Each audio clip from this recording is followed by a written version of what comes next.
May 1992, Shorthand Tamil Senior Grade. Get ready for the dictation. 10 seconds. 5 seconds. Start. நண்பர்களே, நாட்டின் 45வது விடுதலை நாள் விழாவில் கலந்து கொள்வதில் நான் மிகவும் மகிழ்ச்சி அடைகிறேன். இந்த விழாவில் கலந்து கொள்ள வந்துள்ள அனைவருக்கும் என் அன்பான வணக்கத்தை தெரிவித்துக் கொள்ளுகிறேன். நம் தாய்நாட்டின் மணிக்கொடியை வரலாற்று சிறப்புமிக்க இந்த கோட்டையில் ஏற்றி வைப்பதில் பெருமகிழ்ச்சி கொள்ளுகிறேன். இத்தகைய அரிய வாய்ப்பை எனக்கு ஏற்படுத்தி கொடுத்த உங்கள் அனைவருக்கும் என் நன்றியை தெரிவித்துக் கொள்வதுடன் என் இனிய விடுதலை நாள் வாழ்த்துக்களையும் தெரிவித்துக் கொள்ளுகிறேன். விடுதலை நாள் விழாவை நாம் பெருமகிழ்ச்சியுடன் கொண்டாடும் இந்த நேரத்தில் நாட்டின் விடுதலைக்காக போராடியவர்களையும் அவர்களின் தியாகங்களையும் நினைத்து பார்க்க வேண்டியது நம் அனைவரின் கடமை ஆகும். எனவே நாட்டின் விடுதலைக்காக தம் உயிர், உடல் மற்றும் உடைமைகளை இழந்த லட்சக்கணக்கான விடுதலை போராட்ட வீரர்களுக்கு தமிழ்நாட்டு மக்கள் சார்பில் எனது வணக்கத்தை தெரிவித்துக் கொள்ளுகிறேன். விடுதலை பெற்ற பிறகு நமது நாடு பல்வேறு துறைகளிலும் மிக சிறப்பான முன்னேற்றத்தை அடைந்து வந்துள்ளதை நாம் அனைவரும் நன்கு அறிவோம். பல்வேறு மொழியினரும் பல்வேறு இனத்தவரும் நிறைந்து வாழும் நிலையிலும் உலக அரங்கில் மிக பெரிய மக்களாட்சி என்னும் பெருமையோடு நாம் தலை நிமிர்ந்து நிற்கிறோம். இப்பெருமையை நாம் தொடர்ந்து கட்டிக்காக்க வேண்டும் என்பதை இந்த சமயத்தில் வலியுறுத்தி கூறிக்கொள்ள விரும்புகிறேன்.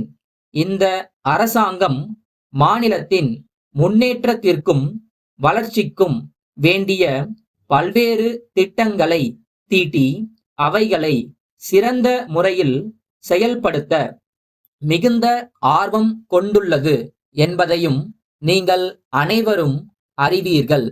குறிப்பாக தொழில் துறையில் தமிழ்நாட்டை இந்திய நாட்டின் தலை சிறந்த மாநிலமாக ஆக்க வேண்டும் என்பதில் இந்த அரசு கண்ணும் கருத்துமாக இருப்பதுடன் இந்த லட்சியத்தை அடையும் வகையில் முனைப்பான பல நடவடிக்கைகளையும் எடுத்து வருகிறது. தொழில் வளர்ச்சிக்காக தொழில் முனைவோருக்கு எவ்வகைகளில் உதவ முடியுமோ அந்தந்த வகைகளிலும் உதவி செய்ய இந்த அரசு முன் வந்துள்ளது. அரசு அளித்து வரும் இந்த ஊக்கம் தொழில் துறையில் நமது மாநிலம் ஆக்கம் பெற அடிகோலும் என்பது திண்ணமாகும். மேலும் பெண்கள் தங்கள் சொந்த காலில் நிற்கும் வகையில் தொழில் துறையில் அவர்கள் துணிந்து பங்கேற்கும் வகையில் எல்லா ஏற்பாடுகளும் செய்து வருகிறோம். நமது மக்கள் தொகையில் ஏறத்தாழ பாதி அளவுக்கும் மேல் இருக்கும் பெண்களை நல்ல முறையில் உயர்த்தி விடுவதுதான் சுதந்திரம் பெற்ற ஒரு நாகரிக அரசின் கடமை என்ற கருத்தில் பெண்கள் முன்னேற்றம், பெண்கள் உயர்வு ஆகியவற்றுக்கு எல்லா முன்னுரிமைகளும் வழங்க ஏற்பாடுகள் செய்யப்பட்டு வருகின்றன என்பதை தெரிவித்துக் கொள்ளுகிறேன். இவ்வாறு அனைத்து துறைகளிலும் நமது மாநிலம் ஒருங்கிணைந்த முன்னேற்றம் காண வேண்டும் என்றால், நமது லட்சியங்கள் வெற்றி பெற வேண்டும் என்றால் பெருமளவு நிதி தேவைப்படும். அத்தகைய நிதி உதவி நமக்கு மைய அரசிடமிருந்து நியாயமான அளவில் கிடைக்கும் என்று எதிர்பார்க்கிறோம். சென்னை சைதாப்பேட்டை தேரடி தெருவில் இருக்கும் சாமிநாதன் வணிக நிறுவனத்தின் மேலாளர். பாண்டிச்சேரியில் குழந்தைகள் சைக்கிள் வியாபாரம் செய்யும் ராஜன் கூட்டமைப்புக்கு அனுப்பும் கடிதம். அன்புடையீர், வணக்கம். எங்கள் வேண்டுகோளின்படி தாங்கள் கடந்த மாதம் லாரி மூலம் அனுப்பிய 50 குழந்தைகளுக்கான சைக்கிள்கள் வந்து சேர்ந்தன என்பதை தங்களுக்கு தெரிவித்து கொள்ளுகிறோம். எனினும் அவைகளை சரிபார்க்கும் போது மொத்தமுள்ள வண்டிகளில் 6 வண்டிகள் சேதம் அடைந்திருப்பது கண்டுபிடிக்கப்பட்டுள்ளது.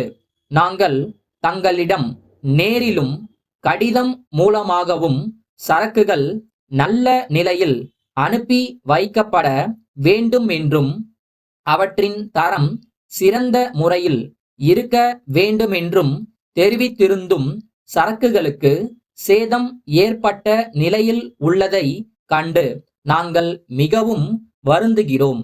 எனவே சரக்குகளின் தரமின்மை காரணமாக அவைகள் தங்கள் கணக்கிலேயே வைக்கப்பட்டுள்ளன.